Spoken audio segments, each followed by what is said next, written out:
अस्सलाम वालेकुम स्टूडेंट्स। हम डिस्कस कर रहे थे लिम्फेटिक सिस्टम, उसी टॉपिक को हम कंटिन्यू करेंगे। तो हमने पढ़ा था कि जो लिम्फेटिक सिस्टम है इसके तीन कंपोनेंट्स होते हैं, या हम कहेंगे इसके तीन पार्ट्स होते हैं। एक पार्ट इसका होता है जिसे हम लेम्फ कहते हैं। सेकेंड पार्ट इसका होता है जिनको हम कहते हैं lymphatic vessels. And the third part of the lymphatic system जो हम आज डिस्कस करने वाले हैं उनको हम कहते हैं लेम्फ नोड्स। क्या कहते हैं बेटा? Lymph nodes. और आज हम जानेंगे कि हम लेम्फ नोड्स किन को कहते हैं और लेम्फ नोड्स का स्ट्रक्चर क्या होता है और ये किस में हमें मदद करते हैं। तो पहले हम जानेंगे कि हम लेम्फ नोड्स जो है ना ये क्या होते हैं एक्चुअल में, ये लैम्प नोड्स क्या होते हैं। तो अगर हम देखेंगे लैम्प नोड्स जो है ना, लैम्प नोड्स एक्चुअल में होते हैं, ये होता है एक टाइप, ये एक्चुअली होता है लैम्फॉइड टिश्यू। क्या होते हैं? ये लैम्फॉइड टिश्यूज होते हैं। ये होते हैं लैम्फॉइड टिश्यूज जो कहाँ पे प्रेजेंट होते हैं? जो प्रेजेंट होते हैं in the path of the lymphatic vessels.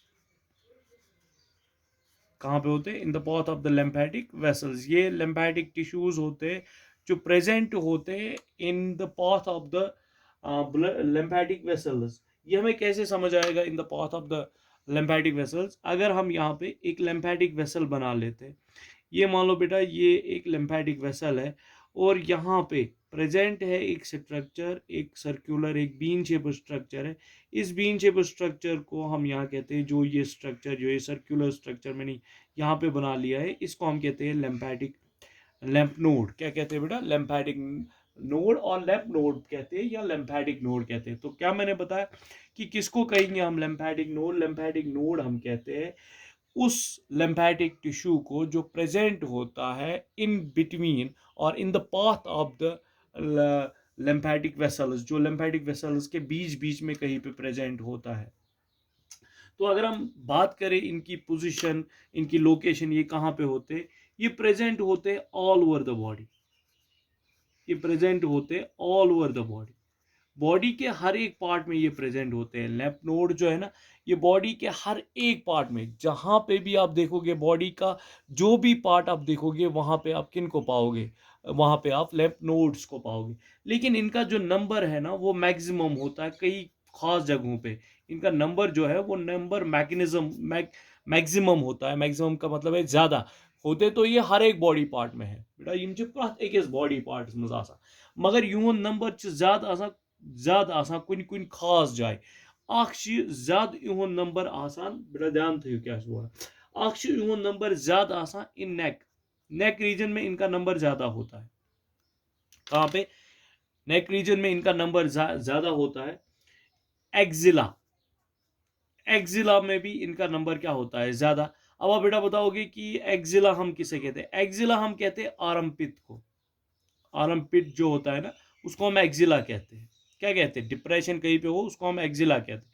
आरमपित जो है ना वो उसे क्या है, उसे कहा जाता है एक्जिला। वहां पे भी लिम्फेटिक वेसल्स ज्यादा, लिम्फ नोड्स ज्यादा पाए जाते हैं। और एक और रीजन है ग्रॉइन। ग्रॉइन, GROIN, ग्रॉइन भी एक खास रीजन है। ग्रॉइन पता है कौन सा रीजन है? ग्रॉइन रीजन है जो हमारी एब्डोमेन होती है ना, लोअर एब्डोमेन, जो हमारी लोअर एब्डोमेन है और जो हमारा अपर थाई है। अपर थाई, लोअर एब्डोमेन और अपर थाई के दरमियान जो कर्व बनती है या जो एरिया होता है उसको हम ग्रॉइन कहते हैं। उसको हम क्या कहते हैं? ग्रॉइन कहते हैं। और वहां पे भी लिम्फेटिक वेसल्स का नंबर क्या होता है? ज्यादा। तो आप याद रखोगे तीन जगहों पे नंबर ज्यादा होता है। एक नेक में, नेक में इनका नंबर ज्यादा होता है। और कहां पे? ग्रॉइन में इनका नंबर ज्यादा होता है। और कहां पे? और इनका नंबर ज्यादा होता है एक्जिला में, या हम कहेंगे आर्म पिट्स में इनका नंबर ज्यादा होता है। ये आप याद रखोगे। तो ये जो लैम्प नोड्स है ना, लैम्प नोड्स हैं जिनको हम लैम्फेटिक नोड्स कहते हैं, ये दो इंपॉर्टेंट फंक्शंस परफॉर्म करते हैं। क्या परफॉर्म करते हैं? ये दो इंपॉर्टेंट फंक्शंस परफॉर्म करते हैं। एक फंक्शन ये परफॉर्म करते हैं, ये एक्ट करते हैं एज फिल्टर। क्या एक्ट करते हैं? एज फिल्टर ये एक्ट करते हैं। और सेकंड इनकी फंक्शन है, ये एक्ट करते हैं as site for production, site for production of lymphocytes। ये दो फंक्शंस जो है ना, ये इनकी इंपॉर्टेंट दो फंक्शंस। एक फंक्शन मैंने बताई कि क्या फंक्शन करते हैं, ये एक्ट करते हैं एज फिल्टर। इसका मतलब क्या है कि ये एक्ट करते हैं एज फिल्टर, कि अगर हमारे बॉडी में कहीं पे माइक्रोब है, क्या है बेटा, माइक्रोब है कहीं पे हमारे बॉडी के अंदर, अगर हमारे बॉडी के अंदर कहीं पे माइक्रोब है या हम कहेंगे पैथोजन है, ठीक है बेटा, उस पैथोजन को ये इनगलब करते हैं। क्या करते हैं, इनगलब, उसको वो खा लेते हैं। तो दैट मीन्स ये एक्ट करते हैं एज फिल्टर। या कहीं पे वेस्ट होता है बॉडी में, उसको ये इनगलब करते हैं, उसको ये साफ करते हैं, तो हम कहते हैं ये एक्ट करता है एज फिल्टर। या एक और इंपॉर्टेंट इसी फिल्टर एक्ट करता है, जो कैंसरस सेल्स होते हैं, जो क्या होते हैं कैंसरस सेल्स, उन कैंसरस सेल्स को भी ये वॉश ऑफ कर देता है। हम कहेंगे वॉश ऑफ का मतलब है कि खत्म कर लेता है। किनको, कैंसरस सेल्स को भी ये खत्म कर लेता है। ये इसकी पहली फंक्शन है, किनकी, लैम्फ नोड्स की। और दूसरी फंक्शन है कि ये साइट बन जाता है, किसके लिए साइट बन जाता है, फॉर द प्रोडक्शन ऑफ लेम्फोसाइट्स। तो आपने पढ़ा था ब्लड में, आपने पढ़ा था एक टाइप की लेम्फोसाइट्स, एक टाइप की WBCs होती है, जिनको हम कहते हैं lymphocytes. We call them as agranulocytes. और एग्रेन्युलोसाइट्स में मैंने बताया था दो टाइप्स की लेम्फोसाइट्स होती है, एक होती है बी सेल्स और एक होती है टी सेल्स। ये जो बी सेल्स और टी सेल्स है ना, कुछ बी सेल्स और टी सेल्स की जो फॉर्मेशन है ना, या हम कहेंगे जो उनकी मैचुरेशन है या उनकी डिफरेंशिएशन जो है, वो कहाँ पे होती है, वो होती है इन द लैम्फ नोड्स। तो इसलिए हम कहते हैं ये बन जाता है साइट। किसके लिए बन जाता है site, for the formation of the lymphocytes. ये इसकी दो इंपॉर्टेंट फंक्शंस है, ये आपको याद रखनी है। कि एक फंक्शन इनकी ये है कि ये एक्ट करते हैं एज फिल्टर। क्या एक्ट करते हैं, एज फिल्टर। और कि फिल्टर का मतलब क्या है कि ये माइक्रो ऑर्गेनिजम्स को इनग्लब करते हैं। और सेकेंड थिंग ये कि ये कैंसरस सेल्स को क्या करते हैं, खत्म करते हैं। हम आपको याद होना चाहिए कि जो कैंसर्स होते हैं ये दो टाइप्स के होते हैं। वो एक होते हैं बैगनिन एंड मैलिगेंट। जो बैगनिन कैंसर्स होते हैं वो अटैक करते हैं सिर्फ एक ही पार्ट को, लेकिन जो मैलिगेंट होते हैं वो कैंसरस होते हैं। दैट मीन्स जो कैंसर सेल्स है ना, वो माइग्रेट करते हैं, एक जगह से दूसरी जगह जाते हैं बॉडी के अंदर। और जब वो माइग्रेट करते हैं ना, वो साइलेंटली माइग्रेशन करते हैं, उसको हम कहते हैं मेटास्टेसिस। और जब वो मेटास्टेसिस शो करते हैं ना, तो उस वक्त वो माइग्रेट करते हैं from one part two another part. तो उस वक्त रोल प्ले करता है हमारा दिस लैम्फ नोड। और लैम्फ नोड क्या कर लेता है, ये उन जो ये वो वेसल्स होते हैं, या हम कहेंगे जो वो सेल्स होते हैं, कैंसरस सेल्स होते हैं, उनको क्या कर लेता है, उनको इनग्लब कर लेता है, उनको खत्म कर लेता है। तो ये आपको याद रखना पड़ेगा किनके बारे में, लैम्फ नोड्स के बारे में। अब हम देखेंगे इन्हीं लैम्फ नोड्स का स्ट्रक्चर। हम देखेंगे, क्या देखेंगे बेटा, स्ट्रक्चर देखेंगे कि लैम्फ नोड्स का स्ट्रक्चर कैसा होता है। तो अब हम इनका देखेंगे स्ट्रक्चर।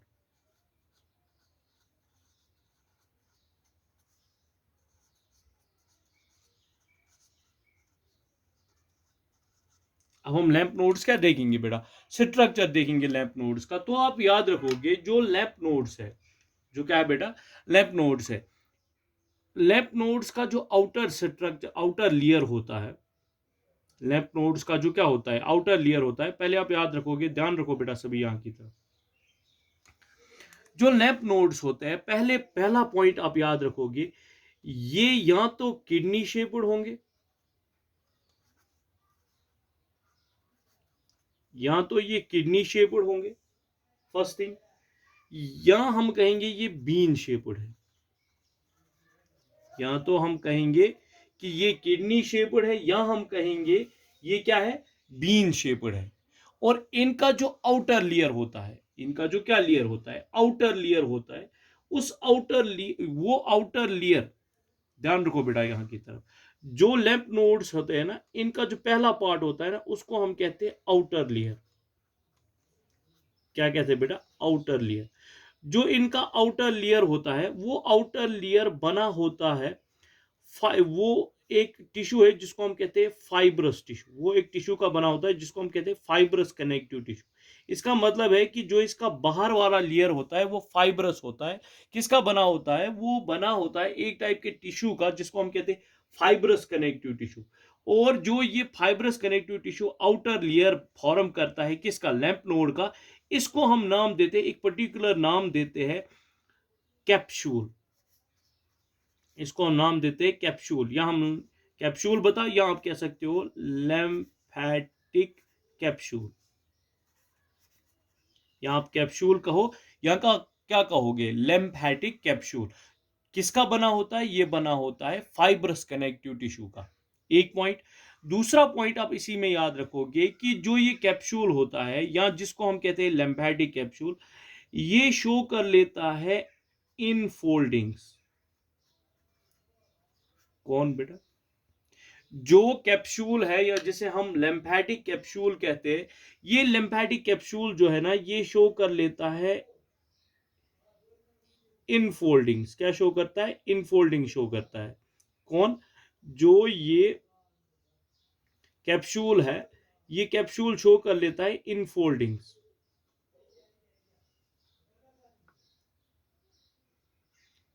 क्या शो करता है बेटा, इनफोल्डिंग शो करता है। और इनफोल्डिंग्स को हम एक पर्टिकुलर नाम देते हैं। इनफोल्डिंग्स को हम एक पर्टिकुलर नाम देते हैं, दैट इज ट्रे ट्रेबी ट्रेबिक्यूली ट्रेबिक्यूली हम इसको बताते हैं। इन इनफोल्डिंग्स को हम बताते हैं ट्रेबिक्यूली। क्या बताते हैं बेटा, ट्रेबिक्यूली बताते हैं। तो हम कहेंगे कि जो बाहर वाला हिस्सा है लैंप नोड का, उस बाहर वाले हिस्से को हम कहते हैं आउटर लेयर, और उस आउटर लेयर को हम कहते हैं कैप्सूल या कहते हैं लिम्फेटिक कैप्सूल। और लिम्फेटिक कैप्सूल बना होता है फाइब्रस कनेक्टिव टिश्यू का, और वो फाइब्रस कनेक्टिव टिश्यू शो करता है इनफोल्डिंग्स, और उन इनफोल्डिंग्स को हम कहते हैं ट्रिबरक्यूली। क्या कहते हैं बेटा, ट्रिबरक्यूली कहते हैं। और अगर हम इसका इनर पार्ट देखेंगे, अगर हम इसी लिम्फेटिक नोड का क्या देखेंगे, इनर पार्ट देखेंगे, तो इंटरनली जो है, इंटरनली जो लिम्फेटिक इंटरनली, हाँ इसे कहेंगे इंटरनली, जो ये लेम्फ नोड है, इंटरनली ये लेम्फ नोड बना होता है लिम्फेटिक टिश्यू का। किसका बना होता है, लिम्फेटिक टिश्यू का। इंटरनली ये बना होता है लिम्फेटिक टिश्यू का। किसका बना होता है, लिम्फेटिक टिश्यू का। और वो लिम्फेटिक टिश्यू जो है वो शो करता है दो रीजन्स। इंटरनली जो जो लेम्फ नोड है, ये बना होता है लिम्फेटिक टिश्यू का, और वो लिम्फेटिक टिश्यू शो करता है दो रीजन्स। एक को हम कहते हैं लिम्फेटिक कॉर्टेक्स, और एक को हम कहते हैं लिम्फेटिक मेड्यूला। क्या कहते हैं बेटा, एक को हम कहते हैं लिम्फेटिक कॉर्टेक्स, और एक को हम कहते हैं लिम्फेटिक मेड्यूला। जो ये लिम्फेटिक कॉर्टेक्स है, जो क्या है बेटा, लिम्फेटिक कॉर्टेक्स है, ये डेंस होता है, ये डेंस होता है। और जो लिम्फेटिक मेड्यूला होता है, ये लूज होता है, या हम कहेंगे लेस डेंस होता है। लूज या कहेंगे लेस डेंस होता है।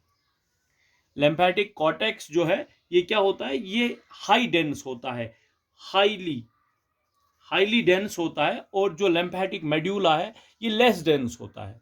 और इसके बाद आप याद रखोगे, जो लिम्फेटिक कॉर्टेक्स है, जो क्या है, लिम्फेटिक कॉर्टेक्स है, लिम्फेटिक कॉर्टेक्स में प्रेजेंट होते हैं फॉलिक्यूलर, क्या प्रेजेंट होते हैं, फॉलिक्यूलर क्लस्टर्स। कहां पे, लिम्फेटिक क्लस्टर्स प्रेजेंट होते हैं। लिम्फेटिक कॉर्टेक्स जो है उसमें प्रेजेंट होते हैं follicle, that means granule like structures होते हैं, फॉलिक्यूलर लाइक स्ट्रक्चर्स होते हैं, जिनको हम कहते हैं फॉलिकुलर क्लस्टर्स। और वो फॉलिकुलर क्लस्टर्स बने होते हैं, दे आर मेड फ्रॉम लेम्फोसाइट्स। किसके बने होते हैं, लेम्फोसाइट्स के बने होते हैं। किसके बने होते हैं, लेम्फोसाइट्स के। लेकिन ये लेम्फोसाइट्स जो है ना, ये इन क्लस्टर्स में पाए जाते हैं दो स्टेज में। कितने स्टेज में पाए जाते हैं, दो स्टेज में। एक स्टेज इनका होता है दैट इज इनएक्टिव, एक स्टेज इनका होता है जिसको हम कहते हैं इनएक्टिव स्टेज। और दूसरा स्टेज जो होता है वो उनका होता है एक्टिव स्टेज। क्या होता है, एक्टिव स्टेज। तो इसका मतलब क्या है कि लेम्फोसाइट्स जो है वो दो दिस फेजेस में होते हैं इनसाइड द फॉलिकुलर क्लस्टर्स। इसका मतलब है कि जो ये इनएक्टिव होते हैं, इनको हम कहते हैं प्राइमरी लेम्फोसाइट्स। क्या कहते हैं बेटा? प्राइमरी लेम्फोसाइट। प्राइमरी लेम्फोसाइट इसलिए कहते हैं क्योंकि ये इनएक्टिव होते हैं, अभी ये काम नहीं करने होते। जब इनको स्टूमुलस मिलता है, स्टूमुलस का मतलब है जब कोई एंटीजन इनको एक्टिवेट कर लेता है, जब कोई एंटीजन इन प्राइमरी फॉलिकल्स को क्या कर लेता है, प्राइमरी लेम्फोसाइट्स को क्या कर लेता है, ट्रिगर कर लेता है, स्टूमुलस दे देता है, तो वो हो जाते हैं, क्या हो जाते हैं, एक्टिव। और जब ये एक्टिव हो जाते हैं ना, तो इनको हम कहते हैं एक्टिव लेम्फोसाइट्स, और इनको कहा जाता है सेकेंडरी लेम्फोसाइट्स। क्या कहा जाता है? सेकेंडरी लेम्फोसाइट्स। तो आप याद रखोगे कि जो लिम्फेटिक कॉर्टेक्स होता है, इस लिम्फेटिक कॉर्टेक्स में क्या प्रेजेंट होते हैं? इसमें प्रेजेंट होते हैं फॉलिकुलर क्लस्टर्स, और फॉलिकुलर क्लस्टर्स में क्या प्रेजेंट होते हैं? लेम्फोसाइट्स। और लेम्फोसाइट्स जो है ना, वो दो फॉर्म्स में होते हैं। इसके अंदर एक फॉर्म है उनकी वो एक्टिव है, और एक फॉर्म है वो इनएक्टिव है। इनएक्टिव फॉर्म जो है वो प्राइमरी फॉलिकल्स होते हैं, या हम कहेंगे प्राइमरी लेम्फोसाइट्स होते हैं, और जो एक्टिव होते हैं वो सेकेंडरी होते हैं। और वही प्राइमरी एक्चुअली चेंज हो जाते हैं सेकेंडरी में। कब चेंज हो जाते हैं? जब उनको ट्रिगर करता है। कौन ट्रिगर करता है? या हम कहेंगे स्टूमुलस दे देता है। कौन स्टूमुलस दे देता है? स्टूमुलस प्रोवाइड कर लेता है एंटीजन। जब एंटीजन हमारे बॉडी के अंदर इंटर होता है, तो वो ट्रिगर कर लेता है इन प्राइमरी लेम्फोसाइट्स को, और वो प्राइमरी लेम्फोसाइट्स चेंज हो जाते हैं। किस में चेंज होता है? They get changed into the secondary lymphocytes. ठीक है बेटा? तो ये मैं आपको बता रहा था किसके बारे में? lymph नोड्स के बारे में। अब एक अहम पॉइंट आप याद रखोगे lymph नोड्स के बारे में। वो पॉइंट आप क्या याद रखोगे? वो पॉइंट आप याद रखोगे कि जो lymph नोड्स होते हैं, जो क्या होते हैं? lymph नोड्स होते हैं। जहां पे lymph नोड्स के अंदर, जहां पे lymph नोड्स के अंदर इंटर होगी, इंटर होगी blood vessel, blood vessels inter होंगे, एंड लिम्फेटिक वेसल्स जो है, जहां पे वो लेफ्ट नोड को लीव करेंगे। क्या करेंगे? लीव। उस पॉइंट को हम, उस पोजीशन को, उस लोकेशन को हम कहते हैं हिलम। क्या कहते हैं बेटा? हिलम। लेफ्ट नोड के उस पॉइंट को जहां पे ब्लड वेसल क्या करेगी? एंट्री करेगी, और लिम्फेटिक वेसल जो है ना वो बाहर निकलेगी। उस पॉइंट को हम कहते हैं हिलम कहते हैं। क्या कहते हैं बेटा? हिलम कहते हैं।